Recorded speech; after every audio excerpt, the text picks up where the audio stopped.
శ్రీ మహాగణాధిపతయే నమః. ఐం మహాసరస్వత్యే నమః. శ్రీ లలితాంబికాదేవియే నమః.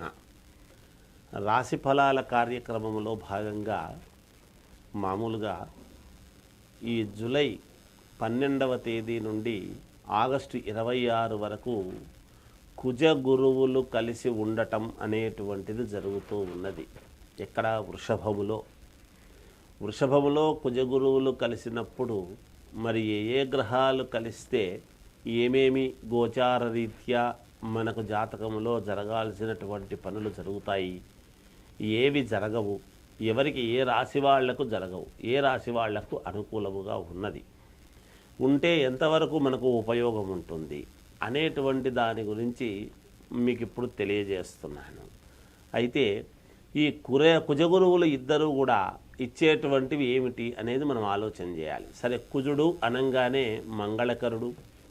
ఎలాగో కుజుడు వివాహము, రుణాలు, లోన్లు రావటము, డబ్బు రావటము, భూముల వలన కలిసొచ్చేటువంటి అంశం ఏమిటి, అలాగే భూముల వలన తకరారులు ఏమైనా ఉంటే ఎలా సద్దుమణుగుతాయి అనేటువంటిది, అలాగే సంతానం ఏమిటి, వివాహ కార్యక్రమాలు ఏమిటి, ఇలా కుజుడు యొక్క ప్రభావము ఉంటుంది.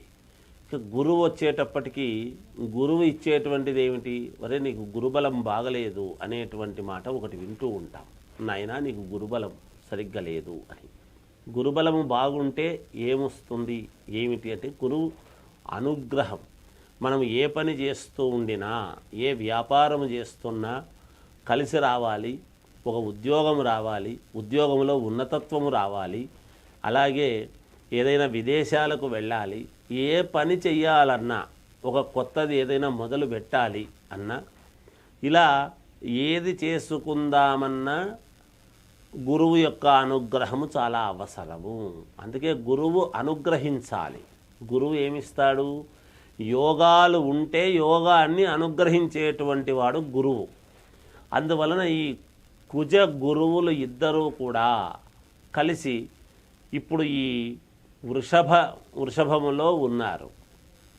ఆ వృషభములో ఉండేటువంటి దాని వలన ఎలా ఉండబోతుంది, ఏ రాశి వాళ్లకు ఎలా ఉంటే మంచిదవుతుంది, ఎవరికి ప్రతికూలమైనటువంటి ఫలాలు ఉన్నాయి, అనుకూలమైనటువంటి ఫలితాలు ఎవరికి వస్తున్నాయి అనేటువంటిది ఇప్పుడు మనము స్పష్టముగా తెలియజేయడం జరుగుతుంది గాక.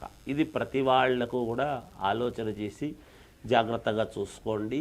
అంటే లగ్నము ఇవి రెండూ ఉండవచ్చును.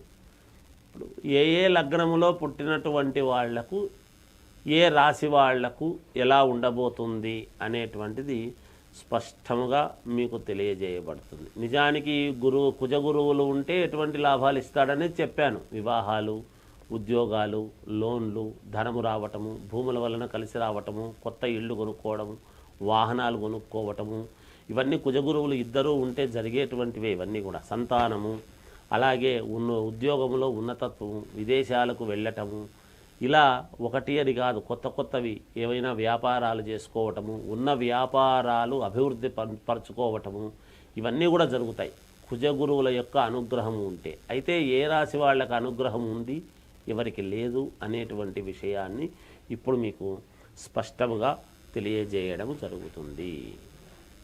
మిథున రాశి వారికి ఇప్పుడు ఎలా ఉంది అంటే కుజగురువుల యొక్క కలయిక వలన జూలై 12వ తేదీ నుండి ఆగస్టు 26 వరకు కూడా ఎలా ఉంటుంది అంటే మిథున రాశి వారికి మిశ్రమ ఫలితాలు గోచరిస్తున్నాయి అని చెప్పాలి. ఎందుకు అంటే కుజ గురువులు ఇద్దరూ కూడా వ్యయములో పడ్డట్టుగా ఉంటుంది.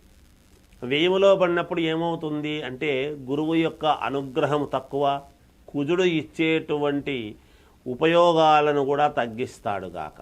అందువలన చాలా దగ్గరి వరకు వచ్చినటువంటివి ఇంక అయిపోయిందిలే, నాకేముందిలే, ఇంక జరిగిపోయింది అని మానసికమైనటువంటి తృప్తితో ఉండేటువంటి వాళ్లకు దగ్గరికి వచ్చి తప్పిపోవటము, చాలా మళ్ళీ మనఃక్లేశం అనేటువంటిది రావటము, దీనికి ఏం చేసుకుంటే మేలు అనేటువంటి ఆలోచనలో పడడము, ఇన్నాళ్ళు నేను పడినటువంటి శ్రమ అంతా కూడా వృథా అయిందే అనేటువంటి భావనతో మనస్సుకు కాస్త కించిత్ ఆవేదన ఆందోళన జరగవచ్చును. చాలా విషయాలలో ఇలాగే ఉంటుంది.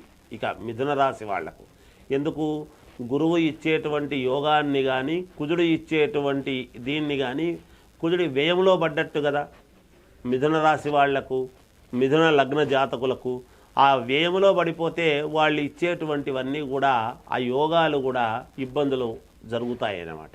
అందుకని మీరు పరిహారముగా చేసుకోవాల్సినటువంటిది ఏమిటి అంటే, నవగ్రహాలకు తిరగటము కానీ, నవగ్రహ జపాలు చేయించుకోవటం లాంటిది కానీ, లేదా దానాలు నవధాన్యాలు, నవగ్రహాలకు సంబంధించినటువంటి ధాన్యము అంతా కూడా దానం చేయడం లాంటివి కానీ, ఇలాంటివి చేసుకుంటే మీకు మేలు జరుగుతుంది, కొంతవరకు ఉపశమనము కలుగుతుంది అని తెలియజేస్తూ జయోస్తు.